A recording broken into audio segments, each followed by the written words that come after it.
क्या दोषी पे कार्रवाई होगी? देखिए, जहां पर यमुना नदी में झाग और फोम नजर आ रहा है वो ओखला बराज का इलाका है।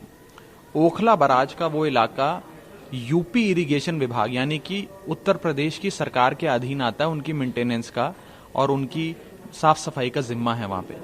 लेकिन यूपी इरिगेशन विभाग और यूपी सरकार पूरी तरीके से हर साल की तरह इस साल भी फेल हो गई। मैं आपको बता दूं कि लगभग 155 एमजीडी यानी कि मिलियन गैलन्स प्रतिदिन पानी यमुना और गंगा नदी का हरियाणा और उत्तर प्रदेश सरकार की ओर से दिल्ली की ओर छोड़ा जाता है। लगभग 105 एमजीडी यमुना नदी का हरियाणा से आता है और 50 एमजीडी गंगा नदी का यूपी से आता है। शादरा ड्रेन से, नजफगढ़ ड्रेन से होता है वो आके ओखला बराज पे मिलता है। और ओखला बराज पे इस जो पानी आ रहा है यूपी हरियाणा की ओर से, इसमें इतनी गंदगी पाई जा रही है, इंडस्ट्रियल वेस्ट पाया जा रहा है, अनट्रीटेड डिटर्जेंट पाया जा रहा है, गंदगी, पल्यूटेंट्स, अमोनिया पाया जा रहा है कि उसकी वजह से झाग उत्पन्न हो रही है। ये दिल्ली का जो आप कहें वाटर पोल्यूशन है या पानी के अंदर इंडस्ट्रियल वेस्ट है, नहीं है। ये तो यूपी और हरियाणा सरकार का दिल्ली को दिया गया तोहफा है और ये बात सब जानते हैं।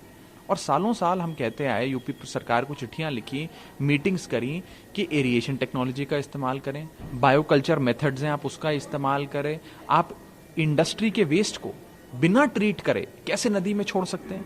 आप नदी बर्बाद करना चाहते हैं, लेकिन योगी सरकार और भाजपा की सरकारें यूपी और हरियाणा की सुनती नहीं है, उनकी तो कान पे जून नहीं रेंगती है। और उसी के चलते आज आप देख रहे हैं वो दृश्य, उसकी पूरी जिम्मेदारी अगर किसी एक सरकार पर है वो भाजपा सरकार पर है, वो है उत्तर प्रदेश और हरियाणा की बीजेपी सरकार। पंजाब के सरकार पे जो निशाना था कि जो बीएसएफ का जो अधिकार क्षेत्र बनाया गया था उसमें सही तरह से काम नहीं कर रहे, सुप्रीम कोर्ट में जाना चाहिए था। देखिए, मनीष तिवारी जी ने मुझे लगता है सही मुद्दा उठाया है और कहीं ना कहीं ये बात पंजाब की जनता पूछ रही है कि चीफ मिनिस्टर साहब चन्नी जी ने नरेंद्र मोदी जी के साथ और अमित शाह जी के साथ ऐसी क्या डील करी कि एक मीटिंग में वो पंजाब के 27,000 स्क्वायर किलोमीटर के इलाके की चाबी नरेंद्र मोदी जी की झोली में डाल के आ गए। मैं पूछना चाहता हूं कि चन्नी और मोदी जी में क्या डील हुई? क्या मोदी जी ने चन्नी साहब की कोई फाइलें उन्हें दिखा दी? क्या कुछ सौदा हो गया कि इलेक्शन में भाजपा का वोट कांग्रेस को ट्रांसफर किया जाएगा? क्या चीजें हुई जिसके चलते चीफ मिनिस्टर चन्नी साहब ने आधे पंजाब को नरेंद्र मोदी सरकार को समर्पित कर दिया और उस पर एक प्रकार से राष्ट्रपति शासन लगा दिया? मैं आपको बता दूं कि पंजाब का कुल इलाका, क्षेत्रफल जिसे कहते हैं लैंड, 50,000 स्क्वायर किलोमीटर है और उसमें से 27,000 स्क्वायर किलोमीटर चन्नी साहब देकर आ गए नरेंद्र मोदी को। यानी कि आधे से ज्यादा पंजाब की चाबी चन्नी साहब नरेंद्र मोदी जी को देकर आए हैं। तो चन्नी और मोदी साहब की क्या डील हुई है, ये चन्नी साहब बताएं पंजाब को।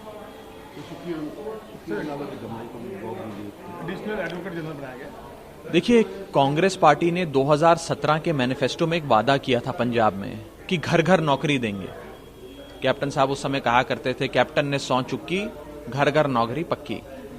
आज उसी कैप्टन साहब की सोच को चन्नी साहब आगे बढ़ा रहे हैं। चन्नी साहब और कैप्टन साहब में कोई फर्क नहीं है। Channi is equal to captain plus drama.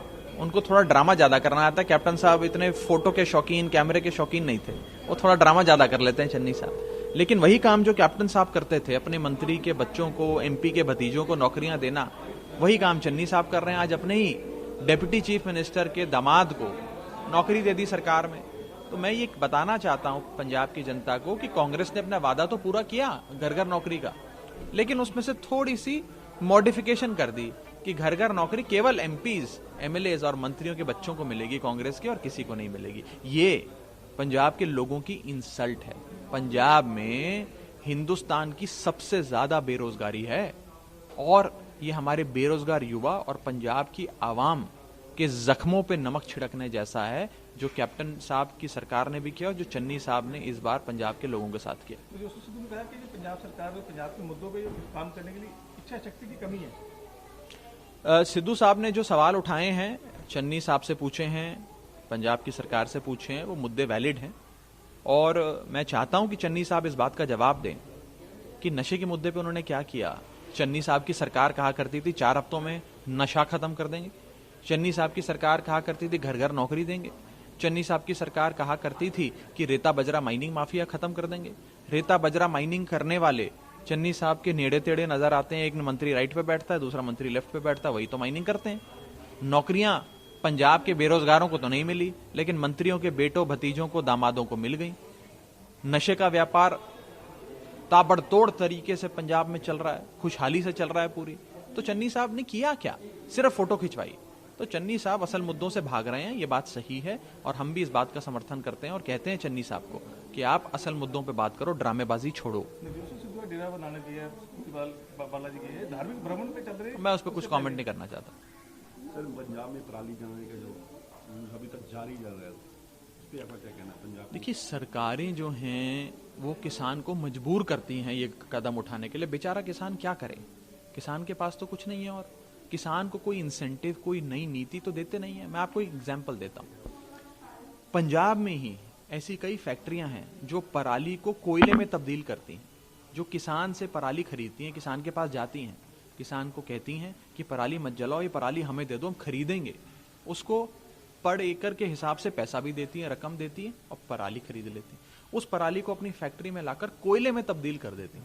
उस कोयले से फिर पावर बनती है, एनटीपीसी को बेचा जाता है। इससे एम्प्लॉयमेंट भी होती है, रेवेन्यू भी मिलता है और पराली भी नहीं जलती। ये सारी चीजें जग जाहिर है, सबको पता है, लेकिन सरकार इसे बड़े स्तर पर लागू ही नहीं करती।